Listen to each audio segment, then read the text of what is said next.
नमस्कार दोस्तों, आप सभी को मैं मेरे श्री सत्य गाथा चैनल पर स्वागत करता हूँ। संत हरिदास जी ने अपने भावनावर पुस्तक के सप्तदश अध्याय पर वो दिव्य महापुरुष जो कलियुग के अंत समय पर आएंगे, इस जगत का सुरक्षा करता कहलाएंगे, उन्हीं के बारे में क्या लिखे हैं, आइए सुनते हैं। यहाँ पर वो दिव्य महापुरुष ये कलियुग की नर नारियों को कहते हैं कि ये तो बेणु गीत गोपु शिखिथिली श्री कृष्ण संगते सिना जेते बेड़े मोते कंधे बसाइले नंद राजा हुआ कन्हा। ये पंक्ति से पता चलता है कि द्वापर युग में भी श्री कृष्ण प्रभु के अवतार समय पर ये महापुरुष जन्म लिए थे और श्री कृष्ण के संग पर थे। गोपपुर में जो वेणु गीत श्री कृष्ण गान करते थे, वो वेणु गीत को ये महापुरुष सीखे होंगे।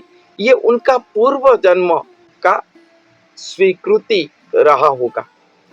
द्वापर युग में जब श्री कृष्ण प्रभु उन्हें अपने कंध में वहन करे थे, तभी से वो ये वेणु गीत को सीखे होंगे और इस युग में वो वेणु गीत संगीत ज्ञान उनके पास रहा होगा।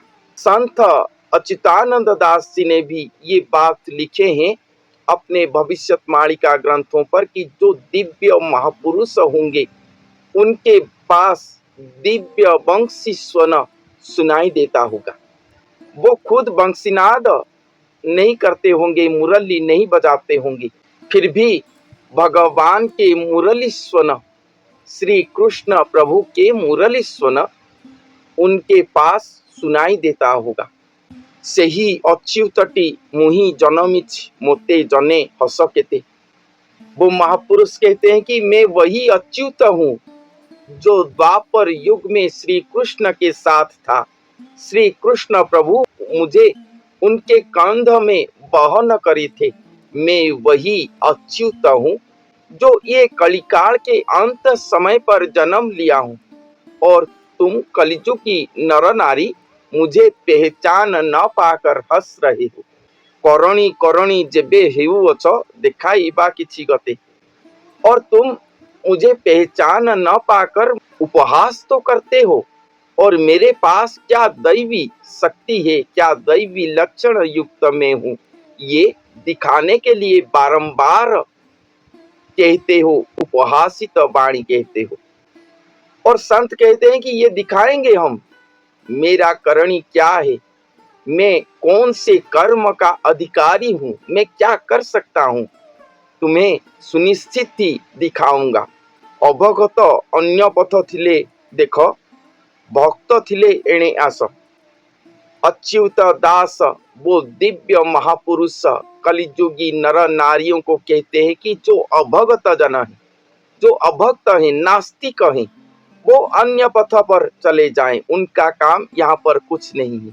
मगर जो भक्त हैं, भक्त थिले एणे आस, जो भक्त जन है, जो भगवान को प्रति विश्वास रखते हैं, भक्ति करते हैं, उनके शरण में रहते हैं, तुम सब यहाँ आओ। अक्षीण निमंते दुख पाई केते कहिला अच्युत दास। ये अक्षीण के लिए अर्थात ये सृष्टि, ये पृथ्वी के लिए, ये पृथ्वी को सुरक्षा देने के लिए मैं कितना दुख सहा हूँ जन्म लेकर, उसे मैं तुम सभी के सामने वर्णन करूंगा। तुम सब आओ मेरे पास। आहे सुज्ञ संत अशेष जगत मोते बोलू थाओ बाई, मु तो देखिलणी तुम्भे पुण सर्व भला भल अछ होई। संत कहते हैं कि हे सुज्ञ संत अशेष जगत जन, तुम सब मुझे बाई कहते हो, पागल कहते हो। भगवान के लिए मैं खुद पागल हो गया हूँ ये कहते हो, मगर मैं देख रहा हूँ कि तुम सब बहुत ही अच्छे होकर रहे हो, भला भला होकर रहे हो, बहुत ही अच्छा होकर रहे हो। क्या अच्छा हुए हो तुम सब जगत के प्राणी जन, सुज्ञ संत साधु जन। गले काल फासी वृक्ष परे बसी पाद को कोहल कर, सेही गला फासी धर निकी कसी, महत रहू तुम्भर। संत कहते हैं कि मैं देख रहा हूं तुम सब अपने गले पर काल की फांसी को लगा चुके हो और वृक्ष के ऊपर जाकर बैठे हुए हो और अपने पांव को कोहड़ कर चुके हो, अर्थात पांव के नीचे कुछ नहीं रखे हो, वृक्ष के ऊपर बैठे हुए हो और तुम्हारे गले पर काल का फांसी रहा है। इसलिए अच्युत, इसलिए संत कहते हैं कि तुम सब अपने गला पर जो फांसी है उसे मजबूत करके पकड़ो, उसे जोर से पकड़ो, नहीं तो तुम्हारा प्राण निकल जाएगा, तुम्हारा महत्व कुछ भी नहीं रहेगा। अपने महत्व को, अपने महत्वपण को खुद ही रक्षा करो, क्योंकि तुम सब वृक्ष के ऊपर बैठे हो, काल का फांस तुम्हारे गले पर है और तुम्हारे पैरों के नीचे कुछ नहीं है। ऐसे अवस्था पर तुम सब हो और ऐसे अवस्था पर होकर मुझे हंस रहे हो देखकर। मु तो अच्छी तले तुम्भे वृक्ष डाले पतंग पराए दिश, नीलगिरीनाथ बाहु टेकी डाके नाम को निरोड़ी घोष। वो दिव्य महापुरुष कहते हैं कि मैं तो वृक्ष के नीचे खड़ा हुआ हूँ, मिट्टी के ऊपर वृक्ष के नीचे खड़ा हुआ हूँ और तुम सब वृक्ष के डाल पर हो और मुझे तुम सब पतंग की तरह दिखाई दे रहे हो। मैं तो नीलगिरीनाथ श्री जगन्नाथ महाप्रभु को अपने बाहु उठाकर भजन कर रहा हूँ। तुम सब भी उन्हीं के नाम को निरोड़ा में जाप करो, तब भी जाके वो तुम्हें चाहे तो रक्षा कर सकते हैं, क्योंकि तुम्हारे गले में काल का फांस है। तुम्भे मने कर एछार अच्युत अल्प अटई सिना, जानी थिबटी अधिक नुह इटी प्रभु को बहु भावना। वो महापुरुष कहते हैं कि तुम सब सोच रहे हो कि ये जो अच्युत दास है ये कुछ ही मात्र है, अल्प है, और मैं कहता हूं कि तुम्हारे जानने के लिए मैं अधिक कुछ नहीं हूं, तुम्हारे जानने के लिए, तुम्हारे ज्ञात सार के लिए मैं भी अधिक कुछ नहीं, मगर भगवान श्री जगन्नाथ महाप्रभु मेरे लिए बहुत कुछ भावना करके रखे हैं। तुम सब सोच रहे हो कि मैं कुछ नहीं हूं, मैं अल्प हूं और मैं तुम्हारे ज्ञात सार में मैं भी अधिक कुछ नहीं हूं, मगर भगवान के दृष्टि में भगवान मेरे लिए बहुत कुछ भावना करके रखे। भगवान श्री जगन्नाथ महाप्रभु मेरे लिए बहुत कुछ भावना करके रखे, इसलिए तो वो भगवान के श्री भावनावर है। तुम्भे परा सर्वे महाविष्णुदेव मु परा तुम्भर दास, एथिपाई अच्युत दास कहिला शरण पशिब आस। वो दिव्य महापुरुष कहते हैं कि तुम तो ये कलिजुगी नर नारी अपने आप को स्वयं महाविष्णु देव सोचते हो। कोई कहता है कि मैं कल्कि हूँ, मैं इस सृष्टि का नियंता हूँ, जन्म लेकर रहा हूँ। बहुत सारे मुझे मैसेज करते हैं, शायद ये पंक्ति जो लिखा गया है ये सब उन्हीं के लिए है जो लोग समझते हैं कि मैं ही खुद भगवान हूँ और मेरे हस्त में, मेरे शरीर में अनेक चिन्ह वर्ण है, भगवान हमें प्रत्यक्ष दर्शन दिए हैं, हमारे शरीर पर रहे हैं, मैं कल्कि हूँ, जगत को उद्धार करने के लिए आया हूँ। तो लोग ये सब समझते हैं। महापुरुष तो उन्हीं के लिए ही ये लिख रहे हैं कि तुम सब सोच रहे हो कि तुम सब महाविष्णु हो और मैं तो छार अच्युत दास हूँ, मगर भविष्यत मालिका कहता है कि वो दिव्य महापुरुष के शरण में जाएंगे, स्वयं भगवान उनके शरण में रहेंगे, उनको अपना प्रभु करके स्वयं महाविष्णुनाथ कलियुग में देहधारी होंगे। जब देहधारी होंगे स्वयं महाविष्णु देव, तब अपने दास श्री अच्युत के चरण सेवा करेंगे, उनके शरण में रहेंगे। तो संत कहते हैं कि तुम जितने इस धरती पर अपने आप को महाविष्णु कहते हो, तुम सब मेरे शरण पे आओ। ये बहुत चमत्कारी बात है संत ने लिखे हैं। जो लोग अपने आप को कल्कि कहते हैं, जो सब ढोंगी हैं, उनको कहते हैं ये बात कि तुम सब मेरे शरण पे आओ, क्योंकि तुम सब महाविष्णु कहलाते हो अपने आप को। एथिपाई अच्युत दास कहिला शरण पशिब आस, तुम सब आओ मेरे शरण में आओ।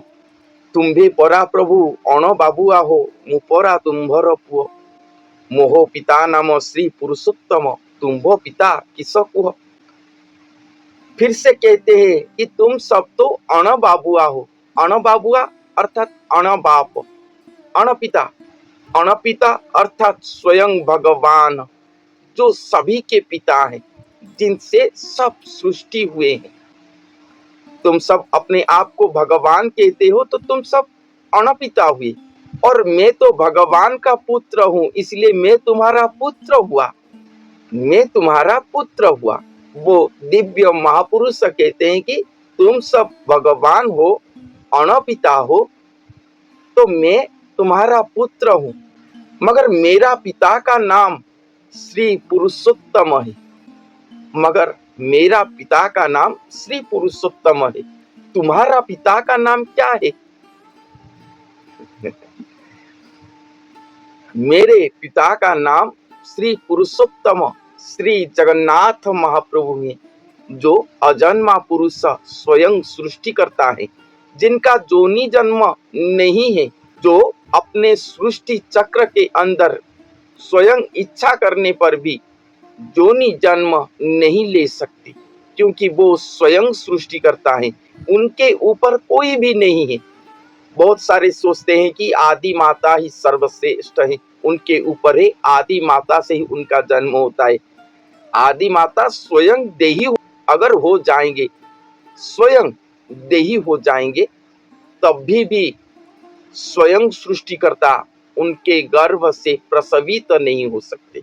उनका जोनी जन्म नहीं है, कोई भी जन्म प्रक्रिया उनका नहीं है।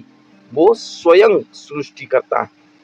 वो ही श्री पुरुषोत्तम है, वो ही मेरे पिता हैं, स्वयं अच्युत दास ये बात कहते हैं। और तुम्हारा पिता का नाम क्या है? तुम तो सब स्वयं महाविष्णु कहलाते हो। तुम सब अपने आप को स्वयं भगवान कहलाते हो। तो तुम्हारा पिता नाम क्या है? तुम तो डायरेक्ट शून्य से देह धारण करके आना चाहिए, क्योंकि भगवान किसी से जन्म नहीं ले सकते। मगर तुम तो अपने पिता माता से जन्म लिए हो। ऐसे कैसे हुआ? तुम्भे अण जन्म जेणु जात कर्म एणु, परा मुहि भाई एते रूपे अच्युत दास कहिला विचार न कल केहि। अच्युत दास कहते हैं कि तुम सब अणजन्म हो। तुम सब अणजन्म अर्थात तुम्हारा जन्म प्रक्रिया ऐसे चल रहा है। कितने जन्म तुम सब लिए हो, फिर से मानव जन्म पाए हो, इसीलिए तुम्हारा जन्म प्रक्रिया है। पिता माता के संजोग से तुम्हारा सृष्टि हुआ है। ये बात को तुम सब भूल गए और अपने आप को भगवान कहते हो। इसलिए वो दिव्य महापुरुष अच्युत कहते हैं कि ये बात को तुम विचार नहीं कर पाए कि भगवान कौन है और तुम कौन हो। कौन आ रहे हैं कलियुग के अंत समय पर लीला करने के लिए। ये बात लिखा गया है कितने सालों से पहले, पुस्तकों पर लिखा गया है कि कलियुग के अंत समय पर जब भगवान का अवतरण समय आएगा, जब वो स्वयं अवतार लेंगे लीला करने के लिए, अपने जगत को रक्षा करने के लिए, तब स्वयं अजन्मा पुरुष आएंगे, स्वयं लीला करेंगे, एक नर स्वरूप को धारण करेंगे। तब अनेक लोग निकलेंगे जो अपने आप को कल्कि कहेंगे, अपने आप को भगवान कहेंगे, अपने आप को स्वयं महाविष्णु कह देते हैं। कुछ नारी तो निकलकर अपने आप को आदि माता आदि शक्ति कहते हैं। कुछ नारी अपने आप को कहते हैं कि कल्कि हूँ। हाय दैव विधाता, ये क्या कर लिया आपने। नारी भी कहता है कि मैं कल्कि हूँ, मेरे पास कल्कि है। जो ब्रह्म धारण करने के लिए सक्षम नहीं है, वो भी कहता है कि मैं कड़की हूं। द्वापर युग में देवकी के गर्भ पर ब्रह्म गए थे। श्री कृष्ण प्रभु के जन्म से पहले उनके गर्भ पर, देवकी के गर्भ पर ब्रह्म, श्री नारायण ब्रह्म रहे थे, मगर समय आने पर वो प्रसवित तो हो गए और श्री कृष्ण अवतारी पुरुष स्वरूप में जन्म लिए। नारी के पास ब्रह्म धारण करने की क्षमता नहीं है, वो स्वयं शक्ति है। नारी स्वयं शक्ति है, ये सत्य है, नमनीय है, मगर ब्रह्मधारी वो नहीं है। पुरुष स्वयं ब्रह्म को धारण करते हैं। पुरुष ही ब्रह्म धारण के लिए सक्षम है, क्योंकि उनके पास प्रसव प्रक्रिया नहीं है, कोई चरण नहीं हो सकता, इसलिए पुरुष समर्थ है। जो लोग कहते हैं कि मैं नारी हूं, मेरे शरीर पर भगवान आएंगे, वो बहुत ही बड़ा माया पर पड़े गए, बहुत ही बड़ा माया भगवान की। और जो पुरुष कहते हैं कि मैं भगवान हूँ, मैं स्वयं महाविष्णु हूँ, मैं जन्म लेकर आया हूँ, संत ने अपने भविष्यत मालिका पर क्या लिखे हैं, भावनावर पुस्तक के 17 अध्याय में आपको अभी पढ़कर उसे ट्रांसलेट करके हिंदी पर सुनाया कि देखो किस तरह से तुम्हें तात्सल्य वचन कहे, उपहास कर रहे हैं वो महापुरुष तुम सभी को, कि ये कलिजुगी नर नारी का कितना अधोपतन हो जाएगा, चिंतन चेतना सब कुछ, कि वो खुद को ही वो महापुरुष कहेगा, वो खुद को ही भगवान कहेगा, तो उनका अवस्था क्या होगा। वो किसी को तो ग्रहण नहीं करेंगे, किसी के उपदेश कुछ भी तो वो ग्रहण नहीं करेंगे, कोई शास्त्र पुराण तत्व कुछ भी वो सब ग्रहण नहीं करेंगे, क्योंकि उनके आंखों पर माया का पट्टी लगा होगा, वो उनके गले पर काल का फांस रहा होगा, काल का फांसी उनके गले पर रहा होगा, और वो सब वृक्ष के डाल पर बैठे होंगे, और जो नीचे मिट्टी पर रहे हैं, अपने आप को न्यूनतम करके भगवान को पुकार रहे हैं, उन्हें उपहास करते होंगे, मगर अपने विषय पर, अपने स्थिति के विषय पर अज्ञ होंगे। उनके पैरों के नीचे कुछ नहीं है, गले पर काल की फांसी है, एक क्षण में प्राण कर चला जाएगा, इसके ऊपर वो सब अज्ञ हैं। इसीलिए महापुरुष कहते हैं कि पहले अपने महत्व को रक्षा करो और अपने फांसी को जो तुम्हारे गले पर है उसे जोर से पकड़ के रहो, नहीं तो तुम्हारा प्राण तुम्हें छोड़कर चला जाएगा, तुम्हारा महत्वपण कुछ भी नहीं रहेगा। अपने आप को भगवान अवतार पुरुष, वो महापुरुष कहने से पहले खुद अपने आप को पूछो कि तुम कौन हो, भगवान कौन है, भगवान कौन है, वो अजन्मा पुरुष है, कौन आने वाले महापुरुष। ये सभी लिखने के पीछे यही संदेश देते हैं कि पहले ज्ञात तो हो जाओ कि कौन आने वाले हैं, वो कैसे आएंगे, ऐसे मत करो, नहीं तो काल हस्त पर मृत्यु लाभ करोगे। और जो लोग उनको सपोर्ट करते हैं, जो उनके आश्रित जन हैं, जो उनके भक्त हैं, जो उनको सब अंध के रूप में विश्वास कर लिए हैं, तुम सब अपने ज्ञान नेत्र को खोलो, सोचो, स्वयं श्री भगवान को जनान करो, क्या प्रकृति में वो है नर भगवान, कहीं तुम भूल व्यक्ति के हाथ तो नहीं लग गए, नहीं तो तुम्हारा जन्म जागृति भी ध्वंस हो जाएगा। इसीलिए भविष्यवाणी बारंबार सचेत कर रहा है। सभी सोचते हैं कि भविष्यवाणी पर केवल प्रेडिक्शन लिखा गया है, मगर ये गंभीरतम प्रेडिक्शन बातों को कोई भी ध्यान नहीं देता, समझ नहीं पाता, कहेंगे क्या। एकमात्र गुरु आशीर्वाद से ये समझ पर आता है, और हम हमारे गुरुजी के कृपा से कुछ समझकर आपको समझा रहे हैं। नहीं, इससे दूर रहें, अपने घर पर ही बैठे, यही सेफ स्थान है। और एक बात कि जो मेरे बातों को लेकर कहता है कि ये मेरे बारे में लिखा गया है। मैं उनसे मुलाकात किया हूँ, उनसे बातचीत किया हूँ और वो भी कहे हैं कि ये हाँ मैं ही हूँ। ऐसा अगर कोई कहता है तो भूल से उसके साथ संपर्क नहीं रखें, क्योंकि बहुत सारे लोग मुझे फ़ोन करते हैं कि मैं ही हूँ, मैं ही हूँ। आप जो कहते हो सभी बातें मेरे साथ मिलता है, मगर मैं आपको कहता हूँ मैं किसी को भी ग्रहण नहीं करता। एक ही बात मैंने रखा हूँ कि जो होंगे वो अपना दिव्य दर्शन लीला रचना करेंगे। वही कड़की हैं अपने आप को प्रमाणित करेंगे। ये धरती जो महाप्रलय की ओर जा रहा है, महा अशांतमय हो रहा है, जो प्राकृतिक विपत्ति पर ध्वंस होने के लिए जा रहा है, जिसको कोई भी विज्ञान, कोई भी मनुष्य रोक नहीं सकता। एकमात्र भगवान ही रोक सकते हैं। जो उन्हें रोकेंगे, जो अपने दिव्य दर्शन लीला के मात्र ही ये सारे सृष्टि पर जो भी अशांत धारा, महाप्रलय की धारा दिखाई दे रहा है, जो उसे प्रशमित करेंगे, शांत कर देंगे, वही महापुरुष हैं, वही कड़की हैं। जब तक वो अपना दर्शन लीला नहीं करते, तब तक वो समाज पर प्रकट नहीं हुए हैं। किसी को भी नहीं कहेंगे कि वो कड़की हैं या वो ही दिव्य महापुरुष हैं, जगत को उद्धार करने के लिए आए हैं। ये कभी भी वो नहीं कहेंगे, क्योंकि भगवान कभी नहीं कहते।